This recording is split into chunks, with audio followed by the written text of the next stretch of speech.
This is Kugan Cassis for IFL TV in association with MTK Global. We're at the final press conference here for Garcia versus Cheeseman. Have you noticed something? No. The date of this show, 02/02 at the O2. I like that. What's right, 02/02 at the O2. Brilliant, mate. Right, before we start, what are we going to do with these? So this is a set of kangaroo bollocks. So Craig Richards said Jake Ball had lost his balls, so he's bought Craig Richards a set of kangaroo nuts. Now, Craig didn't really want the kangaroo nuts, so we are going to give them away to IFL viewers. You can win yourself your own pair of kangaroo bollocks. All you've got to do is answer the question. Azuma Nelson made his professional debut on February the 2, 1980, I believe David Diamante said. But in one of his performances, defending his world title, he beat a Londoner. We want to know who he beat, in what round did he win, and what was the venue. We'll get them kangaroo nuts. There you go. Thank you. Hey, could you just step back a bit? There we go. Better. So, you being a busy boy? Yes, I have. You've been making fights on Instagram Live? That was good, yeah. I was basically just walking around the wildcard gym and just going up to people randomly. Benavidez. Benavidez is an obvious fight for Callum Smith. But also Ray Beltran. I really want to make that rematch with Ricky Burns, to be honest. So, yeah, just a good trip, a few meetings. I was in Philly first for the presser. It was brilliant. John O'Carroll and Tevin Farmer on great form. It's going to be a big show that Friday, March 15th. And then over to LA straight away for meetings, and then flew back last night, landed this morning and come straight here. Buzzing. Okay, we're going to come on to this card in just a second. Now, something baffling you said in a couple of interviews yesterday. You said that Joshua Whyte is close. Yeah, I think that's right. I mean, it doesn't mean it's going to happen, but I do think we're at a stage where, the main thing is it looks like April 13th is unlikely. I think Dillian feels like for a fight like that, he'd want a little bit more time. Josh is ready, but Josh has always been ready because that was always the date he was fighting. So, if we do the Dillian Whyte fight, I think we'd move it to May or June anyway. But again, the Jarrell Miller fight's very close for June at Madison Square Garden. So nothing is imminent, but we're moving forward. And I think we're going to be in a position by the end of the weekend. I know I keep saying by the end of this week, but certainly by the end of this weekend to know what we're doing, I think. So, as it stands now, you're scrapping that April 13th? Not 100%, but it's looking very likely. I mean, also, Spurs are back in the stadium, so it's not too much of a problem for Wembley. If Dillian doesn't want the fight on April 13, do we look at fighting in May or June, or do we look at fighting Jarrell Miller? And then Dillian gets his fight in April against someone else, or early May or something like that. Now, originally you said that April 13th was your one shot at Wembley for 2019. Has that situation changed? No. So if you did Joshua Whyte, where on earth would you want to put that? Another stadium. Olympic Stadium. Emirates. Twickenham. But it's not something we're actively looking at. But we're not. We haven't reached a deal with Dillian Whyte anyway. But if we were to, I feel like that would push the date back. Okay, Ed, could you stand back? Because, sorry, mate. No, I am. What? Okay, so in regards to all these offers, you did say at some point that you were actually going to show me some of these offers. I think I'll show you, but I think also it's been pretty much revealed, to be honest with you. I mean, the Fury splits plus the minimum guarantee, the Wilder deal as well. I don't really want to talk too much about the Dillian Whyte offer. If he wants to do that, he can. I mean, there's news out about an earlier offer and the amount, and that was improved. But I'm working with Dillian, so I'm not looking to call anyone out. But it's important, particularly with the Fury and Wilder fights, that people know how hard we've been trying to make that fight. And I think that when you see the offers, 99% of people will feel that that's fair. That's a fair offer. But it looks like they're going to rematch. Although someone told me yesterday they think Wilder's going to fight Brazil. But I can't see that personally. But, so we've got to do our own thing. And that'll be Dillian Whyte or Jarrell Miller. Did you improve on the alleged $4 million offer? Yes. Did you go over 5? I'm not answering that. You talk to Dillian if he wants to let you know what was offered. So, look, the game's changed. You know? I mean, a year ago, Deontay Wilder was making $2 million to defend his world title. Now you've got a guy getting offered double over or over double to challenge for a title. So the game has changed. You're seeing it with the Zone. You're seeing it with Canelo, with Jacobs, with Golovkin. Like things have gone mental. It's an amazing time for the fighters. And Dylan just feels that I'm going to sit tight and I'm going to wait for an improved offer, and I want to get up to those levels. I think he feels like he should be on those same kind of levels as Fury and Wilder at 40%. So, but to do that, you've got to keep winning. You've got to keep raising your profile. There's got to be massive public demand for the fight. But the plan now is either do that fight in May or June, or get Dillian out in April in another big fight at the O2 or Manchester Arena, and that's what we're working on at the moment. Both options, but looking at Brazil, looking at Povetkin, looking at Ortiz, those kind of fights for Dillian. But it's kind of like, do you jump into gamble for all the marbles, or you're always gambling? Dillian's always gambling, isn't he? He gambled against Parker, he gambled against Chisora. If he fights Povetkin or Brazil or Ortiz, he's gambling again. So, but he's up for it. He backs himself. The one thing I say about Dillian is he backs himself. He thinks that he's going to be worth more money. He thinks that he's going to keep winning. So, it's a dangerous game. But this is where we're at. So, to this day,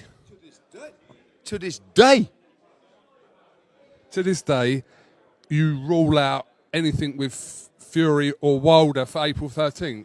No, not yet. No, Wilder. I mean, look, like someone, the geezer out of Boxing Voice, that bloke who blows up Wilder all the time, right?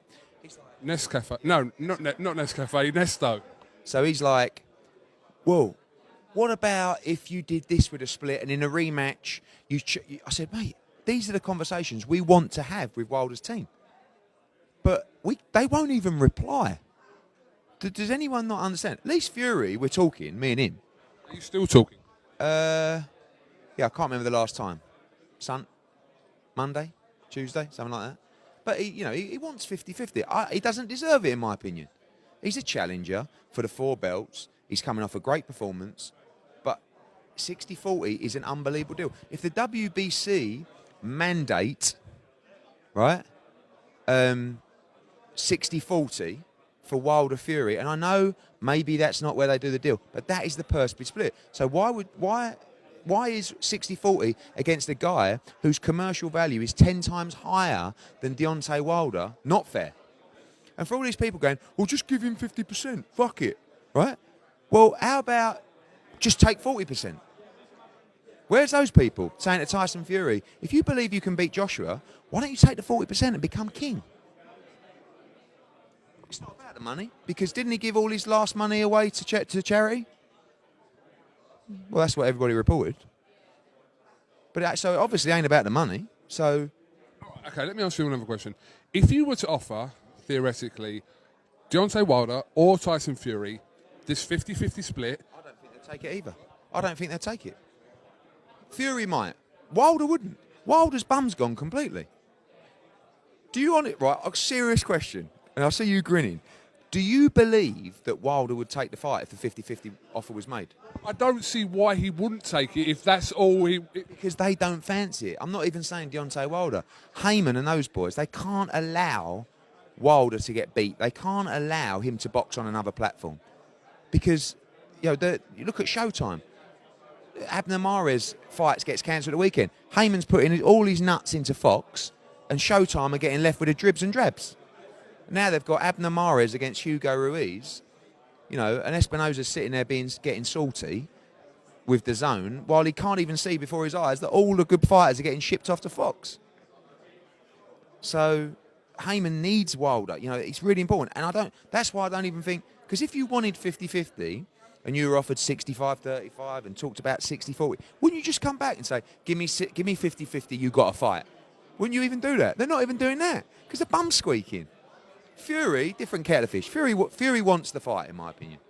But I'm not even sure when push comes to shove, he ain't worth, look, he's a great fighter. He ain't worth 50-50. I mean, I see Ben Davidson's comments. I mean, all of a sudden, Ben Davidson is now an expert about the boxing business. I mean, great trainer. What he's done with Tyson Fury is incredible. What he knows about the boxing business, I could write on my little pinky. He should stick to teaching people how to throw left hooks. I'm not going to go in camp and say, let me tell you, when you throw the right hand, you've got to turn it over. You know what I mean? I ain't going to do that because I don't know fuck all about training fighters. I know about how to make money for fighters and make big fights. One thing I will ask, does he have a point when he says, can everyone be wrong about these splits? Because it's not everybody be wrong. Everybody's got a perception of what they're worth, okay? Can they be wrong? Fucking right they can. But you understand that this is like a global gang-up on AJ. I see it with Canelo in the States, you know, where people want people want to block Canelo, stop this, get him to fail, because he's the main man. And AJ is the main man. And whether you like it or not, he's the fucking main man. And this ain't about the next fight in April or June. This is about a legacy.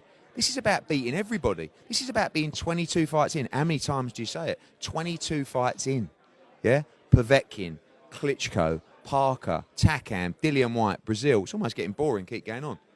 And you've got these other guys, haters. Yeah? Lennox Lewis, 22 fights in. Managed to finally fight Razor Ruddock for the Commonwealth title after 22 fights. How can you hate on AJ at this stage in his career with his resume after 22 fights? Judge him in 10 years' time. Or judge him in 5 years' time. Yeah? Maybe he goes and doesn't create the legacy that we hope he created. But give him a chance. You know, when he's been through all these guys already, don't worry about him not wanting to fight people. He wants to fight them all. But you think, I mean, like Ben Davison, he has to give all these guys, Dillian Whyte, Tyson Fury, Deontay Wilder, 50%. Otherwise, there's no fight. Mate, please. I mean, there's levels to this. And you've got a guy who is the biggest star in world boxing. And you've got the others who are great fighters, but commercially not in the same. But we need them. We need them. Because everybody's ganging up to try and block AJ. No, don't take the fight. People, it's unbelievable. I've been negotiating with fighters whose teams have been talking to each other, letting each other know the offer, and like trying to play it off. So, like they've got no interest in taking a fight, but it's like, oh, let's try. It's madness because people are so desperate to see AJ fail in the business, you know. Where really you should be a lover. You should be a lover and say to this guy, wow, this guy's had 40 amateur fights at 22 fights. He's unified the division twice, and now he might be go out and sell out Madison Square Garden. So don't be a hater. Be a lover. I mean, it baffles me. And it baffles me almost as much as I was thinking on the plane, like, how can you prefer Brannigan's roast beef and mustard over Monster Munch pickled onion? Are you talking about me? I was thinking about it on the plane. It's it's bizarre. And I'm still trying to get my head around it. It's a personal preference. But they don't even exist anymore. They do exist because I bought them 2 days ago. From Ranjit's Minute Mart. You come into the Wayne tomorrow?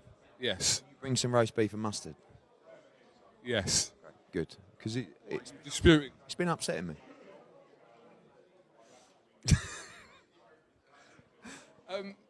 Is there a possibility that Dillian Whyte will fight in April on his own date that could also feature Dave Allen and Lucas Brown? Absolutely.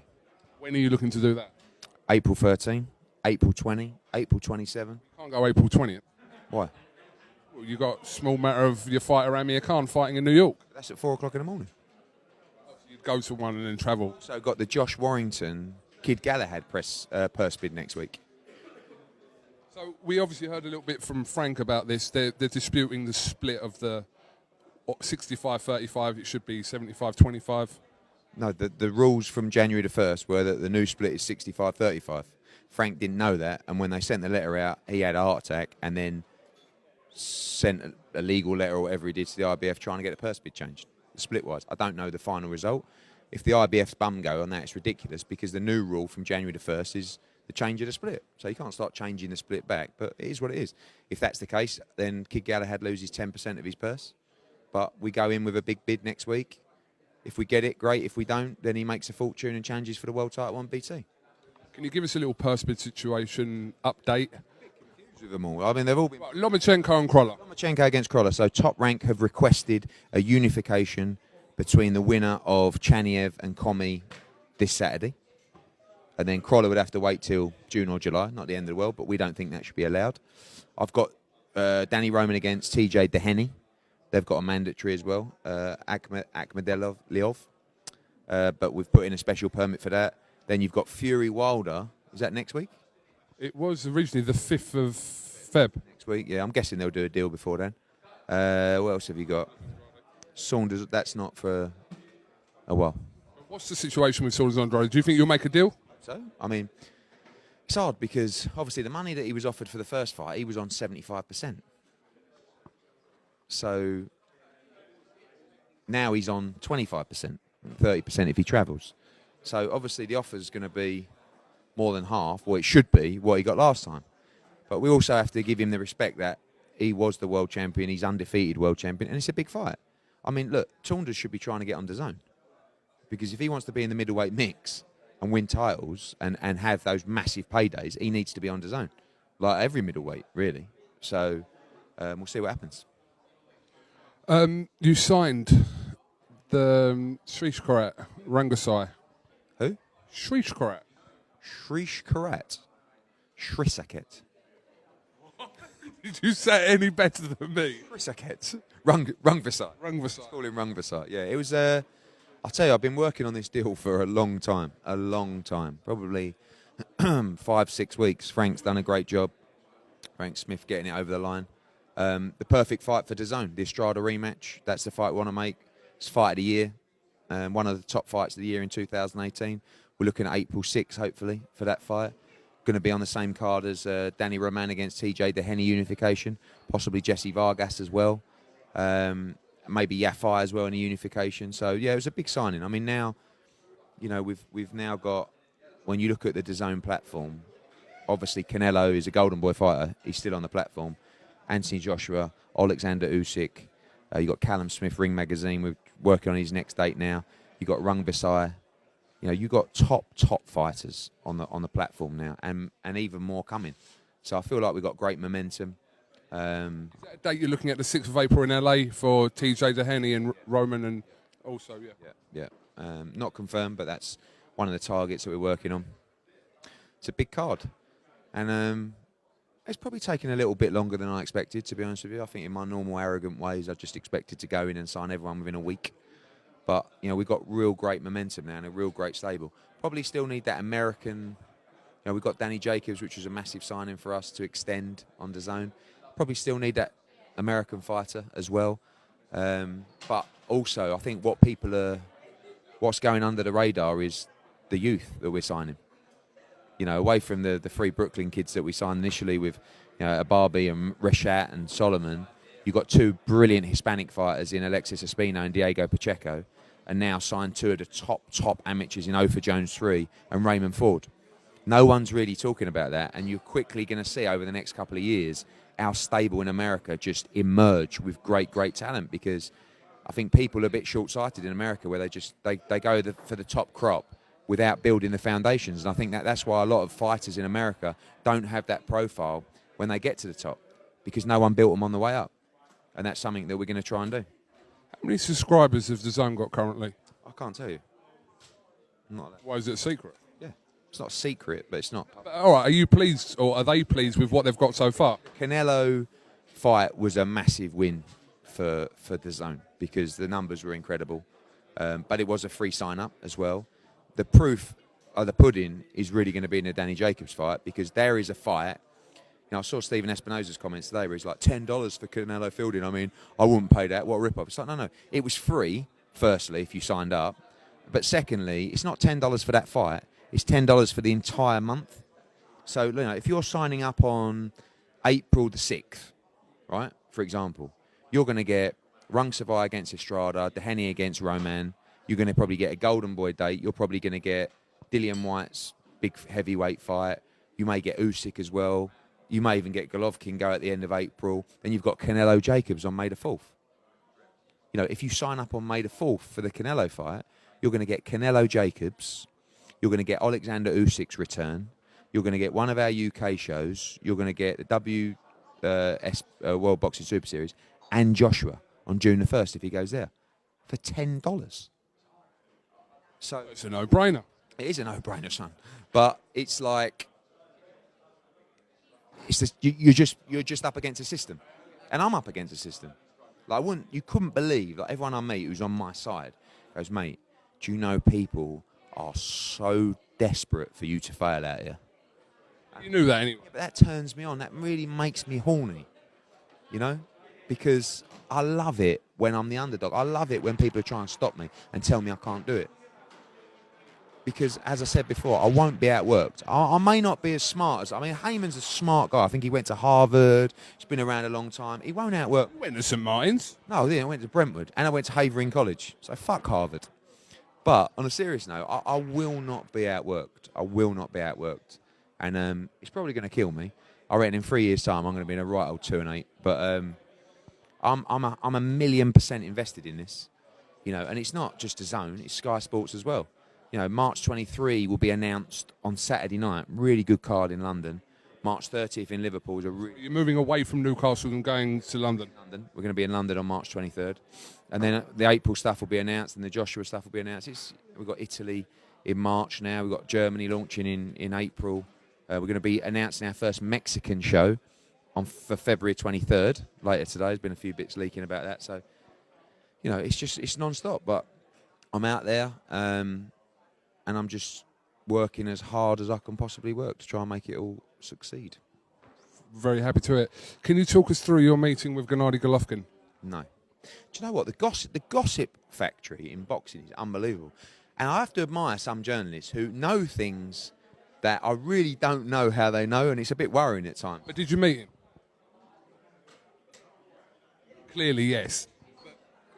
Yeah, I mean, I'm not talking about it. And actually, I've seen some quotes from some writers, and it's like, that looks like it's come straight from me. I saw Mike Coppinger, it's like, sources, Eddie Hearn thinks that he's got a great chance. Like, what? I didn't say anything. So, no, I'm keeping stum. Listen, there's a long way to go. You know, Gennady, as I said before, he's a bright guy. He's going to make the decisions that he feels are in the best interest of his career. We would love him on the zone. You know, he's also got aspirations of GGG promotions. So, you know, for us, it's not about we sign Gennady. We'd be working alongside him. Is it accurate at all, some of the reports about a two-fight deal and what sort of money he might be getting? I mean, it's not about a two-fight deal. You know, this is about him having a legacy on the zone. But I'm not going to go into it. But no, most of that stuff, two fights, like I said, it's not about the two. Of course, the Canelo fight's there, but you know, he's got his own plan. He's a very bright individual, and you know, I'm sure a strategy and an offer will be put in place by Matchroom and John Skipper at DAZN to see if we can make it all happen. What did you make of the Josh Taylor and Baranchek situation? Because apparently he withdrew from the competition, then the WSSB put the fight out about an hour ago, saying that it's on for the 18th of May. That's games, isn't it? You know, I mean, look, I think the World Boxing Super Series is a great concept, it's a great idea. Clearly, it's had its problems logistically. You know, I know there's been some people talking about the finances and stuff like that. I know that Calla is committed to continue the semi-finals and finals. Clearly, there are some fighters that are unhappy, and there's rumours of 1, 2, 3 fighters leaving that tournament. Legally, I don't know where that puts everybody. It's not my business. They're not my fighters. But I think it's going to be very interesting over the next couple of weeks to see what happens, who stays in, who goes, and how the tournament progresses. You know, for Josh Taylor, obviously he wants Baranchik to stay in. He had a world title shot in Glasgow. But, you know, again, we're in a very competitive industry at the moment and marketplace where the deal that you signed 6 months ago may not look very good anymore. Does that make sense? So I don't know whether they're just concerned about the financials or actually thinking, I can get more money elsewhere. which is a problem. And I'm glad it's one that I don't have, because it's going to be a pain in the arse to solve. George Groves retired this week from the sport. A little bit of a surprise. I think some people were suggesting before that he would carry on, but he has called it a day. But, I mean, what can you say? He's won everything and had a remarkable career. Yeah, perfect time to retire, really. Made a nice few quid out of the series, but taking the money away, won a world title. And I think after the 2 Froch defeats and the Badu Jack defeat, that didn't look likely. So you have to give him a lot of respect and credit. I think as you get older, your mindset changes a lot. Like when Groves fought in that first fight against Froch, and when we were negotiating for the second fight, I really didn't like him that much. I respected him, but I wasn't mad on him, and I wanted to help him. Really, I wanted him to believe that we were going to be fair, because we were fair, and we always are. But I think in his earlier days as well, he had a really big chip on his shoulder. But I think that benefited him rather than was a disadvantage to him. But sometimes he felt that it was him against the world. And a lot of times early on, I wanted him to not feel like that and know that he could trust me and Matchroom. But I think everything that happened in the first fight, it just made him, reject everything and be resentful of. I think sometimes fighters, you talk about the system, like they want to fight against the system and they see Matchroom as the system. Does that make sense? So, I don't want to be with Matchroom. I want to do my own thing. I'm not signing with him. They're not going to tell me what to do. It's not like that with us at all. And I wanted to promote him. After the first Groves performance, I wanted him to be in the team, and we ended up doing some work together.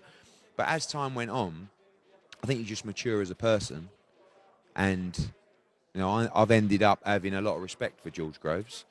I like him. He's a family man. I have massive respect for what he did for his career. And he gave us two of the great nights. I mean, Froch Groves 1, for me, will always go down as one of the most thrilling fights I've ever seen live. And I always wish that we could have got another 20 or 30 seconds to see what would have happened and what should have happened in that fight. And I still say to this day, I do believe that he would have gone on and been legitimately stopped in that fight. But he deserved to see that play out, because he boxed so well. And of course, those two, really, Froch and Groves, are responsible for that magical moment at Wembley that really changed the game. That was the time where everybody put their bollocks on the line and said, we're going to go for it. I remember my dad telling me, Ed, don't do it. Don't go to when we did the Eubank Watson rematch, we went to White Hart Lane and it just didn't sell. And we did it, we went for it, and it changed really the face of British boxing. And both of those are responsible for that. And they'll never get on. Do you know what I mean? But no, I think as you mature as a person. I think as you mature as a man, you just change your mindset. I probably had a chip on my shoulder back then as well. It's like, fuck George Groves, you fucking.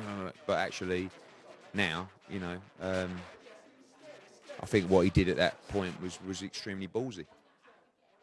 I bet he wishes he would have had that fight now. He would have made about 5 times as much. But still, he had a great career. And I like it when fighters leave the sport happy.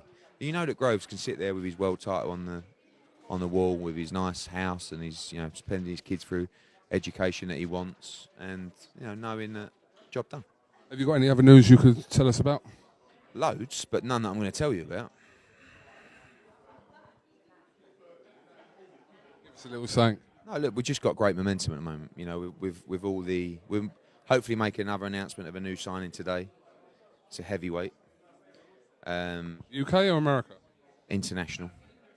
And just really got momentum now with fighters who are sitting up and taking note after being told for so long, don't go with Hearn, don't go with DAZN, it's a waste of time. If you're a fighter and you're watching this, the best advice you can get is from a fighter. All right? So if you're an American fighter watching this, speak to Danny Jacobs, speak to Demetrius Andrade, speak to Tevin Farmer, speak to Anthony Joshua, speak to Alexander Usyk, speak to any of our guys, and they will tell you this is the place to be. Matchroom, not IFL. IFL's always the place to be.